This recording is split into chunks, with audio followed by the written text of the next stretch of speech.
Hello friends, നമ്മളിന്ന് +1 എക്കണോമിക്സിലെ Indian economy 1950-1990 എന്ന അധ്യായത്തിലെ കൃഷി അഥവാ അഗ്രികൾച്ചർ എന്നുള്ള ഭാഗമാണ് നോക്കാൻ പോകുന്നത്. The policymakers of independent India had to address many issues which they did through the land reforms and promoting the use of high-yield variety seeds which ushered in a revolution in Indian agriculture. Colonial ഭരണകാലത്ത് ഇന്ത്യയിലെ കാർഷിക രംഗത്ത് വലിയ കോട്ടം തട്ടിയിരുന്നു. ബ്രിട്ടീഷുകാർ നടപ്പിലാക്കിയ ഒരുപാട് പദ്ധതികൾ നമ്മുടെ ഭൂവുടമസ്ഥതയിൽ അനീതി വളർത്തുകയും ചെയ്തു. അപ്പോൾ ഈ പ്രശ്നങ്ങളൊക്കെ സ്വാതന്ത്ര്യാനന്തരം ഉയർന്നു വരികയും അതിനൊരു പരിഹാരം എന്ന നിലയ്ക്ക് ഗവൺമെൻറ് കൊണ്ടുവന്നത് ഭൂനയ പരിഷ്കരണവും അതായത് ലാൻഡ് റിഫോംസും അത്യുൽപാദന ശേഷിയുടെ വിത്തുകൾ അതായത് ഹൈ ഈൽഡ് വെറൈറ്റി സീഡുകൾ എന്നിവ ഉപയോഗിച്ചുകൊണ്ടായിരുന്നു. ഇത് ഇന്ത്യൻ അഗ്രികൾച്ചറിൽ തന്നെ അതായത് കാർഷിക രംഗത്ത് തന്നെ ഒരു കുതിച്ചുചാട്ടത്തിനും കാരണമായി.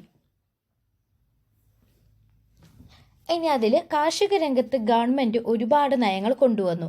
അതിൽ പ്രധാനപ്പെട്ട പരിഷ്കരണങ്ങൾ എന്ന് പറയുന്നത് ഒന്ന് ഭൂനയ പരിഷ്കരണവും രണ്ടാമത്തത് ഹരിത വിപ്ലവമായിരുന്നു. അതായത് ലാൻഡ് റിഫോംസും ഗ്രീൻ റെവല്യൂഷനും. അതിൽ എന്താണ് ഭൂനയ പരിഷ്കരണം എന്നാണ് നമ്മൾ ഇപ്പോൾ നോക്കാൻ പോകുന്നത്. At the time of independence the land tenure system was characterised by intermediaries. അതായത് നമ്മുടെ സ്വാതന്ത്ര്യാനന്തര കാലഘട്ടത്തിൽ നമ്മുടെ ഭൂവുടമസ്ഥ സമ്പ്രദായം എന്ന് പറയുന്നത് ഇടനിലക്കാരായിരുന്നു പ്രധാനമായിട്ടും ഉണ്ടായിരുന്നത്. ഈ ഓരോ പ്രദേശത്തും ആ ഇടനിലക്കാർ വ്യത്യസ്ത പേരുകളിലായിരുന്നു അറിയപ്പെട്ടിരുന്നത്.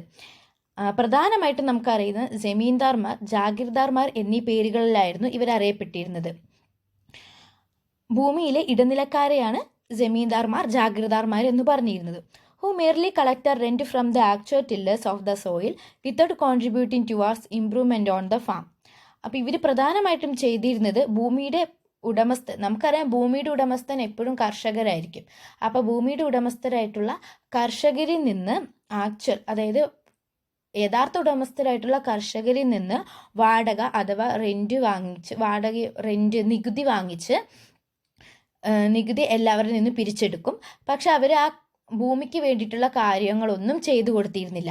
Equity in agriculture called for land reforms which primarily prefer to change in the ownership of the land holding. അപ്പോൾ പ്രധാനമായിട്ടും കാർഷിക രംഗത്ത് നീതി കൊണ്ടുവരിക എന്നുള്ള അടിസ്ഥാനത്തിൽ കൊണ്ടുവന്നിട്ടുള്ള ഒരു പരിഷ്കാരമാണ് ലാൻഡ് റിഫോംസ് എന്ന് പറയുന്നത്. അവർ പ്രധാനമായിട്ടും ലക്ഷ്യം വെച്ചിട്ടുള്ളത് ഭൂമിയുടെ ഉടമസ്ഥാവകാശം ത്തിലൊരു മാറ്റം കൊണ്ടുവരിക എന്ന് തന്നെയാണ്. അതായത് കൃഷിഭൂമി കൃഷിക്കാരന് എന്നതായിരുന്നു ഭൂനയ പരിഷ്കരണത്തിന്റെ മുദ്രാവാക്യം. Just a year after independence the steps were taken to abolish intermediaries and make the tillers the owners of the land.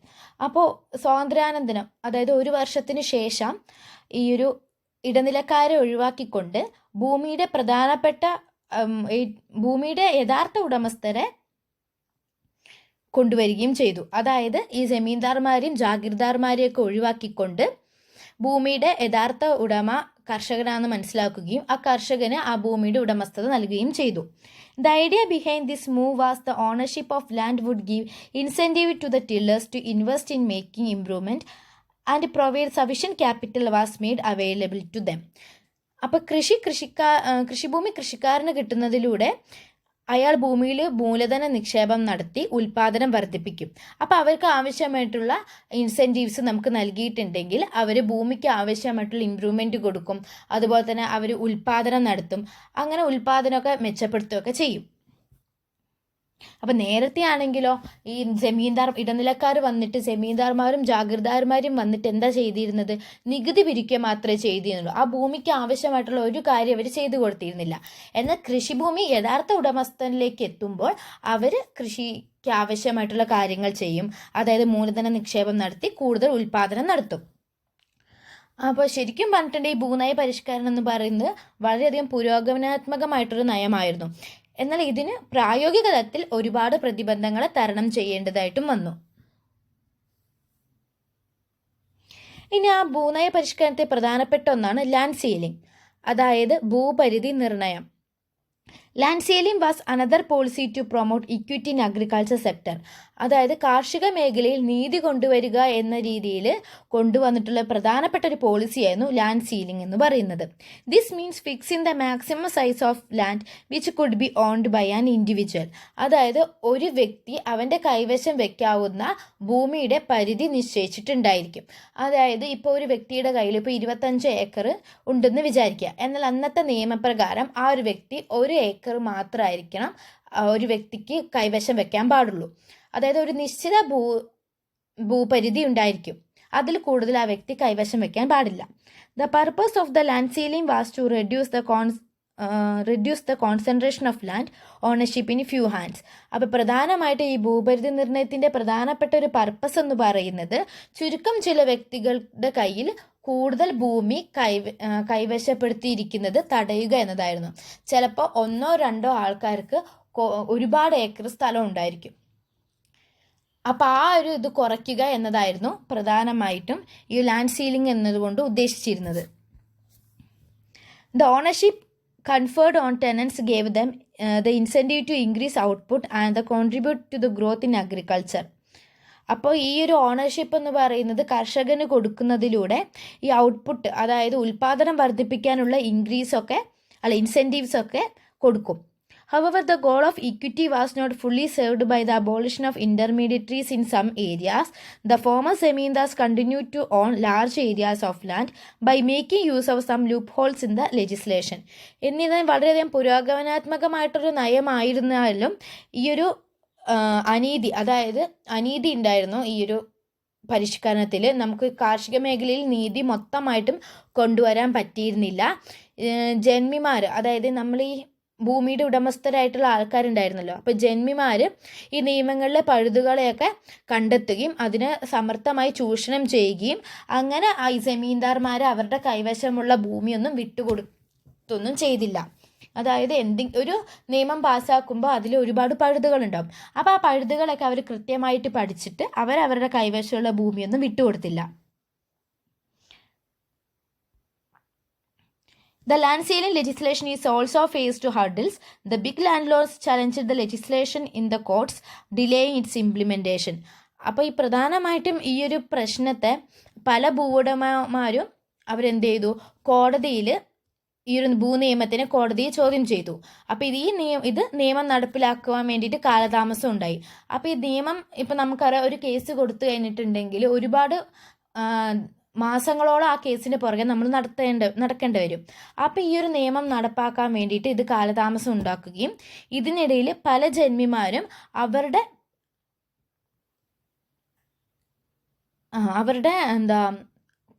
Close ആയിട്ടുള്ള അടുത്ത ബന്ധുക്കളുടെ പേരിലേക്ക് ഭൂമി രജിസ്റ്റർ ചെയ്തിട്ട് ഈ നിയമത്തിൽ നിന്ന് രക്ഷപ്പെട്ടു. They used this delay to register their lands in the name of close relatives, thereby escaping from the legislation. അപ്പോൾ അതായത് അങ്ങനെ അവർ അടുത്ത ബന്ധുക്കളുടെ പേരിലേക്ക് അവർ ഈ ഭൂമി രജിസ്റ്റർ ചെയ്ത് വഴി അവർക്ക് ഭൂമി കയ്യിൽ നിന്ന് പോകുന്നില്ല. അപ്പോൾ ഇങ്ങനെ ഈ ഒരു നിയമം നടപ്പാക്കാൻ കുറേ കാലം എടുത്തത് കൊണ്ട് അവർക്ക് അത് നല്ലൊരു കാര്യമായി. അതുകൊണ്ട് തന്നെ അവർക്ക് അവരുടെ അടുത്ത ബന്ധുക്കളുടെ പേരിലേക്ക് ഈ സ്വത്ത് രജിസ്റ്റർ ചെയ്ത് കൊടുക്കാനും പറ്റി. അങ്ങനെ അവർക്ക് ഈ ഒരു നിയമത്തിൽ നിന്ന് രക്ഷപ്പെടാനും പറ്റി. Land reforms were successful in Kerala and West Bengal because these states had government commitment to the policy of land to the tiller. അപ്പോൾ കേരളം, പശ്ചിമ ബംഗാൾ എന്നിവ പോലുള്ള അപൂർവം ചില സംസ്ഥാനങ്ങളിൽ ഈ ഒരു പരിഷ്കരണം വിജയകരമായിട്ട് നടപ്പാക്കാൻ കഴിഞ്ഞു. അപ്പോൾ ഈ സംസ്ഥാന ഗവൺമെൻറ്റുകൾ കാണിച്ചിട്ടുള്ള പ്രതിബദ്ധതയാണ് അവിടുത്തെ വിജയത്തിന് കാരണം. അപ്പോൾ ഈ ഭൂനയ പരിഷ്കരണമായിരുന്നു കാർഷിക രംഗത്ത് ഗവൺമെൻറ് സ്വീകരിച്ച പ്രധാനപ്പെട്ട പരിഷ്കാരങ്ങളിൽ ഒന്ന്. അപ്പോൾ കൃഷിഭൂമി കൃഷിക്കാരൻ എന്നതായിരുന്നു ഈ ഭൂനയ പരിഷ്കരണം എന്നുകൊണ്ട് ഉദ്ദേശിച്ചിരുന്നത്. ഇടനിലക്കാരെ ഒഴിവാക്കിക്കൊണ്ട് യഥാർത്ഥ കർഷകന് ഭൂമി എത്തിക്കുക എന്നുള്ളതായിരുന്നു. അതുവഴി കാർഷിക മേഖലയിൽ നീതി നടപ്പിലാക്കുക എന്നതായിരുന്നു ഇതിൻ്റെ ഒരു ലക്ഷ്യം. അപ്പം ഇങ്ങനെ ഭൂമി കൊടുക്കുന്നത് വഴി കർഷകൻ മൂലധന നിക്ഷേപം നടത്തി ഉൽപ്പാദനം വർദ്ധിപ്പിക്കുന്നതായിരുന്നു അവർ കണ്ടെത്തിയിരുന്നത്. അപ്പോൾ ഗവൺമെൻറ് ഇങ്ങനെ യഥാർത്ഥ കർഷകന് ഭൂമി കിട്ടുന്നതിലൂടെ ഈ നിക്ഷേപം നടത്താനുള്ള ഇൻസെൻറ്റീവ്സ് ഒക്കെ നൽകുകയും അങ്ങനെ ഔട്ട്പുട്ട് വർദ്ധിപ്പിക്കുക എന്നതായിരുന്നു ഈ ഒരു ഭൂനയ പരിഷ്കരണത്തിൻ്റെ ലക്ഷ്യം. അതുവഴി കാർഷിക മേഖലയിൽ ഉണ്ടായിട്ടുള്ള അനീതി ഒഴിവാക്കുക എന്നത്. അതിൽ പ്രധാനപ്പെട്ട ഒന്നാണ് ലാൻഡ് സീലിംഗ്. അതായത് ഭൂപരിധി നിർണ്ണയിക്കുക. അതായത് ഒരാൾക്ക് കൈവശം വെക്കാൻ കഴിയുന്ന ഭൂമിയുടെ പരിധി നിശ്ചയിക്കുക. പക്ഷെ എന്നിരുന്നാലും ഇത് കാര്യക്ഷമമായിട്ട് നടപ്പാക്കാൻ കഴിഞ്ഞില്ല. കാരണം ഒരുപാട് ജന്മിമാർ ഈ ഒരു ലെജിസ്ലേഷൻ്റെ ഈ ഒരു നിയമത്തിലെ പഴുതുകളൊക്കെ കണ്ടുപിടിച്ചുകൊണ്ട് കോടതിയിൽ ഇതിനെ ചോദ്യം ചെയ്യുകയും അപ്പോൾ ഈ കേസ് കൊടുക്കുന്ന സമയത്ത് അവരെന്ത് ചെയ്തു, അവരുടെ അടുത്ത ബന്ധുക്കളുടെ പേരിലേക്ക് ഈ ഭൂമി മാറ്റി എഴുതപ്പെടുകയൊക്കെ ചെയ്തു. അങ്ങനെ ഇത് കൃത്യമായിട്ട് നടപ്പാക്കാൻ പറ്റിയിരുന്നില്ല. അപ്പോൾ പ്രധാനമായിട്ടും ഈ ലാൻഡ് സീലിംഗ് എന്നതുകൊണ്ട് ഉദ്ദേശിച്ചിരുന്നത് ഒരുപാട് ഭൂമി കുറച്ച് പേരുടെ കയ്യിൽ മാത്രം ഒതുങ്ങി നിൽക്കുന്നത് ഒഴിവാക്കാൻ വേണ്ടിയിട്ടായിരുന്നു ഈ ഒരു നിയമം കൊണ്ടുവന്നത്. പക്ഷെ അത് സക്സസ്ഫുള്ളായിട്ടൊന്നും നടപ്പാക്കാൻ പറ്റിയില്ല.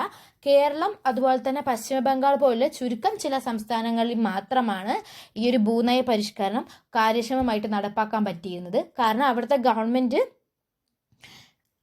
കാണിച്ച പ്രതിബദ്ധതയാണ് ഈ ഒരു വിജയത്തിന് കാരണം. പിന്നെ ഭൂനയ പരിഷ്കരണത്തിൽ പ്രധാനപ്പെട്ട ലക്ഷ്യങ്ങൾ എന്ന് പറയുന്നത് അസമത്വം കുറയ്ക്കുക, ഉൽപാദനക്ഷമത വർദ്ധിപ്പിക്കുക, ജമീന്ദാർമാരെ പോലുള്ള ഇടനിലക്കാരെ ഒഴിവാക്കുക, മണ്ണിൽ പണിയെടുക്കുന്നവന് ഭൂമി നൽകുക, കൈവശം വയ്ക്കാവുന്ന കൃഷിഭൂമിക്ക് പരിധി നിശ്ചയിക്കുക, പരിധി വിട്ടുള്ള ഭൂമി മിച്ചഭൂമിയായിട്ട് പ്രഖ്യാപിക്കുക, പിന്നെ ഈ മിച്ചഭൂമി ഉണ്ടാവുക, ഈ മിച്ചഭൂമി ഭൂമി ഇല്ലാത്തവർക്ക് വിതരണം ചെയ്യുക എന്നിവയായിരുന്നു പ്രധാനപ്പെട്ട ലക്ഷ്യം. അപ്പോൾ ഭൂനയ പരിഷ്കരണത്തെ ചുരുക്കി പറയുകയാണെങ്കിൽ ഇത്രയാണുള്ളത്. ഇനി അടുത്ത പ്രധാനപ്പെട്ട ഒന്നാണ് ഹരിത വിപ്ലവം അഥവാ green revolution.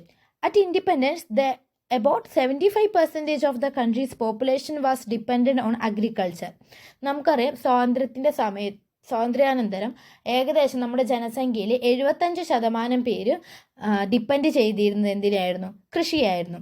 Productivity in the agriculture sector was very low because of the use of old technology and the absence of the required infrastructure for the vast majority of farmers. 75% പേരും ഉപജീവനത്തിന് കൃഷിയായിരുന്നു ആശ്രയിച്ചിരുന്നെങ്കിലും അതായത് പഴഞ്ചൻ സാങ്കേതിക വിദ്യയുടെ അടിസ്ഥാനത്തിലുള്ള പരമ്പരാഗത കൃഷി രീതികളായിരുന്നു നിലവിലുണ്ടായിരുന്നത്. അതുകൊണ്ട് കാർഷിക മേഖലയിൽ ഉൽപാദനക്ഷമത എന്ന് പറയുന്നത് വളരെയധികം താഴ്ന്നു കിടക്കുന്ന സ്ഥിതിയായിരുന്നു. അപ്പോൾ ഏറ്റവും കൂടുതൽ ആൾക്കാരെ ഡിപ്പെൻഡ് ചെയ്യുന്നുണ്ടെങ്കിലും അവിടെ നമ്മൾ ഓൾഡ് ടെക്നോളജിയും ട്രഡീഷണൽ ആയിട്ടുള്ള ടെക്നോളജിയൊക്കെ ആയിരുന്നു, ആ പരമ്പരാഗത രീതിയിലുള്ള കൃഷി രീതിയൊക്കെ ആയിരുന്നു നമ്മൾ പിന്തുടർന്നിരുന്നത്. അതുകൊണ്ട് തന്നെ നമ്മുടെ ഉൽപാദനക്ഷമത വളരെയധികം കുറവായിരുന്നു.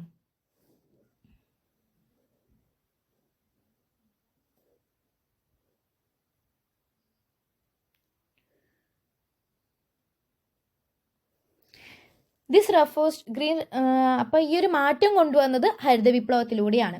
This refers to the large increase in the production of food grains resulting from the use of high yield variety seeds especially for wheat and rice. അപ്പോൾ നമ്മൾക്ക് ഒരു മാറ്റം കൊണ്ടുവന്നത് ഹരിത വിപ്ലവത്തിൻ്റെ വരവോടുകൂടിയാണ്.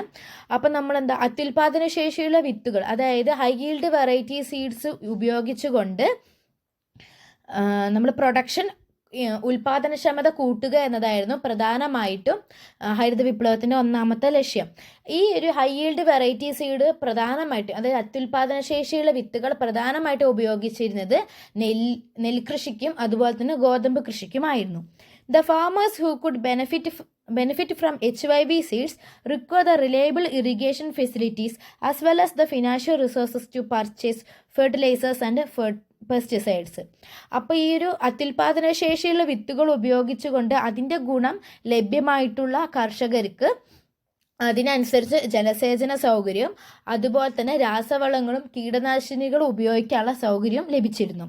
As A result, in the first phase of Green Revolution, approximately the mid-1960s up to mid-1970s, the use of HYV seeds was restricted to the more affluent states such as Punjab, Andhra Pradesh and Tamil Nadu.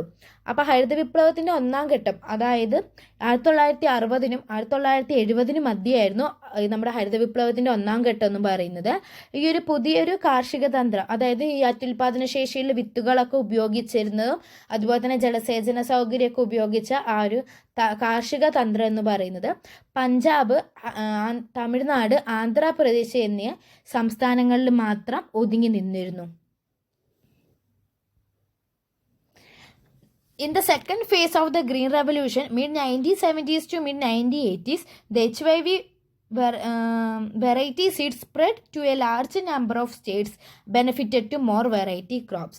ഹരിത വിപ്ലവത്തിൻ്റെ രണ്ടാം ഘട്ടത്തിൽ 1975-85 ആ ഒരു കാലഘട്ടത്തിലാണ് 1970-80 ആ കാലഘട്ടത്തിലാണ് മറ്റ് സംസ്ഥാനങ്ങളിലേക്കൊക്കെ വ്യാപിച്ചു തുടങ്ങിയത്. അതിലൂടെ HIV സീഡ്സ് ഉപയോഗിക്കാനൊക്കെ തുടങ്ങിയത് ആ ഒരു സമയത്താണ്.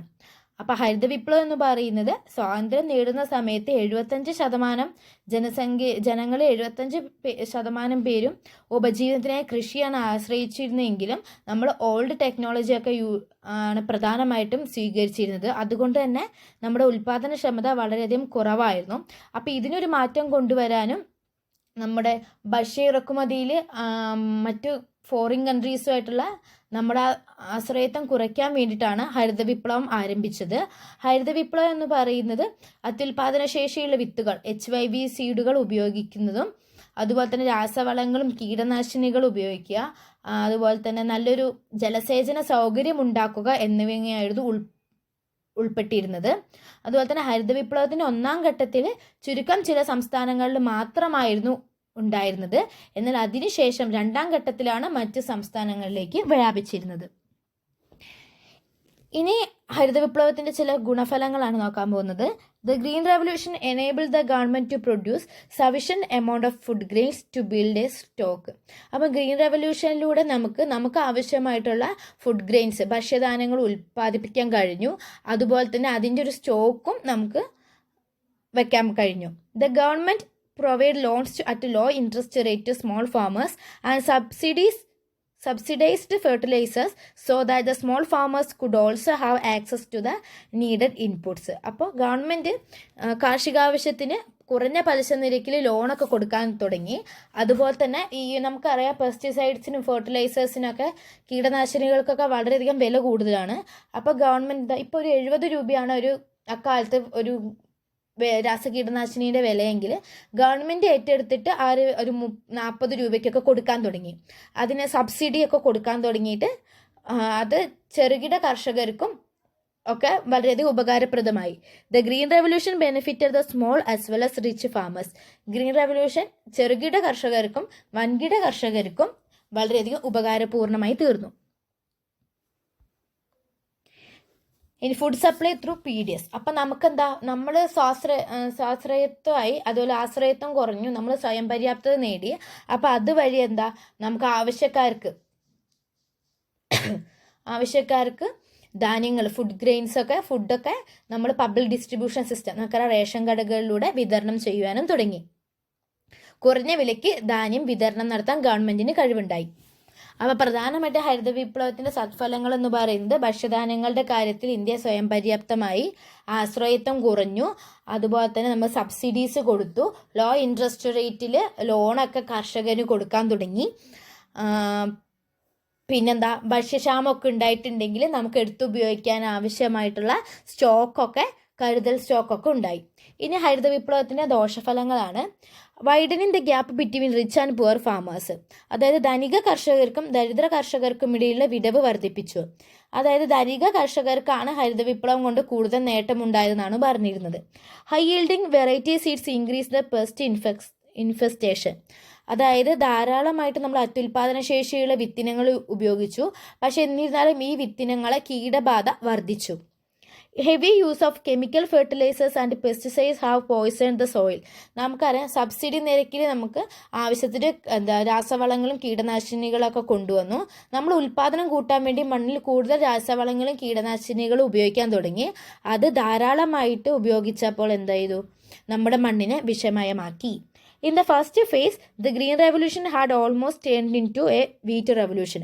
ഒന്നാം ഘട്ടത്തിൽ ഹരിത വിപ്ലവം, നമ്മൾ നേരത്തെ പറഞ്ഞു HIV സീഡുകൾ കൂടുതലായിട്ട് ഉപയോഗിച്ചിരുന്നത് നെൽകൃഷിക്ക്, അതായത് അരിയുടെ ഇതിലും അതുപോലെ തന്നെ ഗോതമ്പ് കൃഷിക്ക് വേണ്ടിയിട്ടായിരുന്നു ഉപയോഗിച്ചിരുന്നതെന്ന്.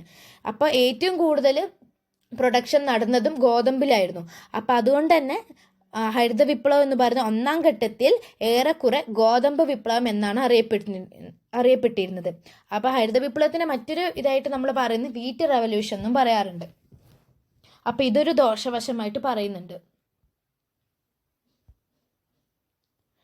അപ്പോൾ ഈ ഹരിത വിപ്ലവത്തിൻ്റെ സത്ഫലങ്ങളെന്ന് പറയുന്നത് എന്താ? ഭക്ഷ്യധാന്യങ്ങളുടെ കാര്യത്തിൽ സ്വയം പര്യാപ്തിയായി. എന്നാൽ ദോഷഫലങ്ങളാണെങ്കിൽ നമ്മൾ ധനിക കർഷകരും ദരിദ്ര കർഷകരും നമ്മളുടെ വിടവ് വർദ്ധിപ്പിച്ചു. അത്യുൽപാദന ശേഷിയുള്ള വിത്തിനങ്ങളിൽ കീടബാധ തുടങ്ങി. അതുപോലെ തന്നെ രാസവളങ്ങളുടെ കൂടുതൽ ഉപയോഗം നമ്മുടെ മണ്ണിന് വിഷമയമാക്കി. ഒന്നാം ഘട്ടത്തിൽ ഹരിത വിപ്ലവം ഗോതമ്പ് വിപ്ലവമായി മാറി. അടുത്തതാണ് ഡിബേറ്റ് ഓവർ സബ്സിഡീസ്. നമ്മൾ നേരത്തെ പറഞ്ഞിരുന്നു കർഷകർക്ക് സബ്സിഡി നിരക്കിൽ കീടനാശിനികളൊക്കെ കൊടുത്തിരുന്നു. അപ്പോൾ എന്താണ് ഈ സബ്സിഡി വിവാദം എന്നാണ് നോക്കാൻ പോകുന്നത്. It is generally agreed that it was necessary to use subsidy to provide an incentive for the adoption of the new high yield variety technology by farmers in a general and small farmers in particular. അതായത് നമ്മൾ കർഷകർക്ക് ആവശ്യമായിട്ടുള്ള incentives സബ്സിഡീൻ്റെ രൂപത്തിൽ നമ്മൾ incentives കൊടുക്കണം. എന്നാൽ മാത്രമേ high yield variety technology പുതിയ സാങ്കേതിക വിദ്യ ഉപയോഗിക്കാനും അത്യുൽപാദന ശേഷിയുള്ള വിത്തുകൾ നമുക്ക് ഇതാക്കാനും പുതിയ ടെക്നോളജിയൊക്കെ നമുക്ക് ഇതാക്കാൻ പറ്റുള്ളൂ. കാരണം ഭയങ്കര കോസ്റ്റ് ആണെങ്കിൽ അത് കർഷകർക്ക് അഡോപ്റ്റ് ചെയ്യാൻ ബുദ്ധിമുട്ടായിരിക്കും, ഉപയോഗിക്കാൻ ബുദ്ധിമുട്ടായിരിക്കും. എന്നാൽ സബ്സിഡി കൊടുത്തു കഴിഞ്ഞിട്ടുണ്ടെങ്കിൽ നമുക്ക് ആധുനിക രീതിയിലെ കൃഷി രീതികളൊക്കെ നമുക്ക് നമ്മുടെ കൃഷിയിടത്തിൽ ഉപയോഗിക്കാൻ പറ്റും. അപ്പോൾ ആധുനിക കൃഷിരീതി പരമ്പരാഗത കൃഷിരീതിയേക്കാൾ ചിലവേറിയത് കൊണ്ട് തന്നെ പുതിയ കൃഷിരീതികൾ തുടങ്ങാൻ വേണ്ടിയിട്ട് ചെറുകിട കർഷകരെ പ്രോത്സാഹിപ്പിക്കാൻ വേണ്ടി ഒരു ഗവൺമെൻറ് നടത്തിയൊരു പ്രോത്സാഹന നടപടികളിലൊന്നാണ് സബ്സിഡി എന്ന് പറയുന്നത്. Further subsidies are meant to benefit the farmers but a substantial amount of fertilizer industry. എന്നിരുന്നാലും ഇതിൽ പ്രധാനമായിട്ടൊരു ഡ്രോബാക്കായിട്ട് പറയുന്നത് നമ്മൾ സബ്സിഡി നിരക്കിൽ പമ്പ് സെറ്റിനും അതുപോലെ തന്നെ അത്യുൽപാദന ശേഷിയുള്ള വിത്തുകളൊക്കെ വില കുറച്ചൊക്കെ നൽകി കാർഷിക ആവശ്യത്തിന് നൽകുന്ന സബ്സിഡിയൊക്കെ കൊല്ലം തോറും വർദ്ധിച്ചൊക്കെ വന്നു. എന്നിരുന്നാലും ഈ സബ്സിഡീൻ്റെ ഏറ്റവും ഒരു വലിയൊരു ഭാഗം പോക്കറ്റിലാക്കിയിരുന്നത് ആരാ? ഈ ഫെർട്ടിലൈസർ ഇൻഡസ്ട്രി, അതായത് രാസവള നിർമ്മാതാക്കൾക്കാണ് ലഭിച്ചിരുന്നതെന്നാണ് പറഞ്ഞിരുന്നത്. നേരെ മറിച്ച് some believe that the government should continue with the agriculture subsidies because the farming in India continues to be a risky business. അപ്പോൾ നമുക്കറിയാം, നമുക്ക് ഒരുപാട് പ്രകൃതി ദുരന്തങ്ങളും കാര്യങ്ങളൊക്കെ വരുന്നുണ്ട്. നമ്മുടെ രാജ്യത്തിൻ്റെ കിടപ്പ് ഫിസിയോഗ്രഫി തന്നെ അത്തരത്തിലുള്ളതാണ്. അപ്പോൾ അതുകൊണ്ട് തന്നെ നഷ്ടസാധ്യത കൂടുതലായിട്ടുള്ള ഒന്നാണ് നമ്മുടെ അഗ്രികൾച്ചർ സെക്ടർ എന്ന് പറയുന്നത്.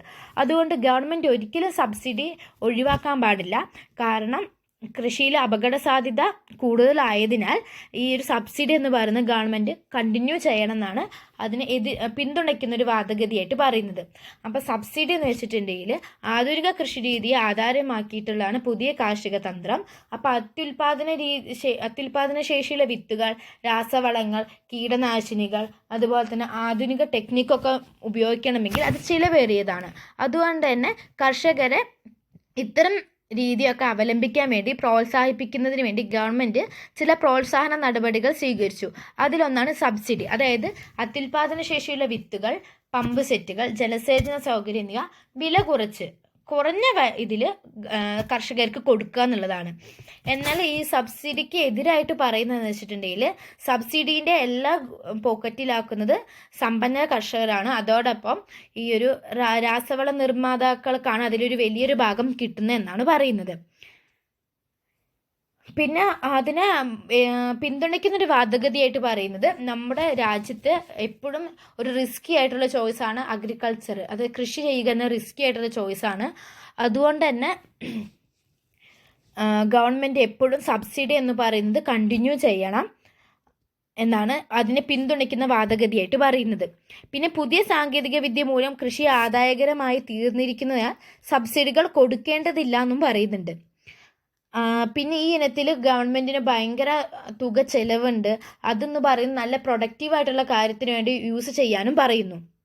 പിന്നെ നമുക്കറിയാം, എന്ത് പോളിസി ഉണ്ടാക്കിയിട്ടുണ്ടെങ്കിലും അത് യഥാർത്ഥ ഗുണഭോക്താക്കൾക്ക് കിട്ടാറില്ല. അപ്പം ശരിയായിട്ടുള്ള രീതിയിൽ സബ്സിഡി അനുവദിക്കുന്ന വീഴ്ചയുണ്ട് എന്നാണ് പറയുന്നത്.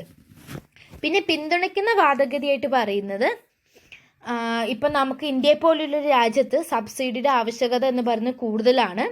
കാരണം വെച്ചിട്ടുണ്ടെങ്കിൽ കൃഷി ഒരിക്കലും ഒരു ലാഭം കണ്ട് നമുക്ക് ചെയ്യാൻ പറ്റില്ല. അപ്പോൾ അതുകൊണ്ട് തന്നെ എന്തെങ്കിലും ഒരു ഇതുണ്ടായിട്ടുണ്ടെങ്കിൽ സഹായിക്കണമെങ്കിൽ സബ്സിഡി ആവശ്യമാണ്. പിന്നെ അതായത് പുതിയ ടെക്നോളജികളൊക്കെ മെനയുന്നതിന് സബ്സിഡി ആവശ്യമാണ്. പിന്നെന്ന് വെച്ചാൽ കാലാവസ്ഥയെ ആശ്രയിച്ചിട്ടാണ് ഇന്ത്യൻ കർഷകരുടെ നിലനിൽപ്പുള്ളത്. അപ്പോൾ കാലാവസ്ഥ നല്ല രീതിയിലായാൽ മാത്രമേ അവർക്ക് ലാഭം ഉണ്ടാവുള്ളൂ, പ്രോഫിറ്റ് ഉണ്ടാവുള്ളൂ. അപ്പോൾ ഈ നമ്മുടെ വെള്ളപ്പൊക്കവും വരൾച്ചയും ഒക്കെ ഉണ്ടെങ്കിൽ നമുക്കൊരിക്കലും പ്രോഫിറ്റ് ഉണ്ടാവില്ല. അപ്പോൾ ഈ ഒരു സമയത്ത് സബ്സിഡി വിതരണം ചെയ്തിട്ടുണ്ടെങ്കിൽ അത് ആശ്വാസം ഉണ്ടാവും എന്നാണ് പറയുന്നത്. പിന്നെന്താ, പാവപ്പെട്ട കർഷകർക്കും ധനവാന്മാരായിട്ടുള്ള റിച്ച് ആയിട്ടുള്ള കർഷകർക്ക് നമ്മൾ അന്തരം കുറച്ച് വരുന്നതിന് വേണ്ടിയിട്ട് ഈ സബ്സിഡി ആവശ്യമാണെന്നാണ് പിന്തുണയ്ക്കുന്ന വാദഗതിയിൽ പറയുന്നത്. അപ്പോൾ എന്താണ് സബ്സിഡി എന്ന് മനസ്സിലായി. സബ്സിഡി വിവാദത്തിനെ കുറിച്ചായിരുന്നു നമ്മൾ പറഞ്ഞത്. സബ്സിഡി എന്താണെന്ന് മനസ്സിലായെന്ന് വിചാരിക്കുന്നു. അപ്പം നമ്മൾ സ്വാതന്ത്ര്യാനന്തരം ഇന്ത്യൻ സമ്പദ് വ്യവസ്ഥയിൽ കൊണ്ടുവന്നിട്ട് കാർഷിക രംഗത്ത് ഗവൺമെൻറ് നടപ്പാക്കിയിട്ടുള്ള പ്രധാനപ്പെട്ട 2 പരിഷ്കാരമായിട്ടുള്ള ഭൂപരിഷ്കരണ നിയമം അല്ലെങ്കിൽ ഭൂനയ പരിഷ്കരണം, ഹരിത വിപ്ലവം, അതോടൊപ്പം സബ്സിഡി വിവാദമാണ് നമ്മൾ നോക്കിയിട്ടുള്ളത്. എല്ലാവർക്കും മനസ്സിലായെന്ന് വിചാരിക്കുന്നു. താങ്ക്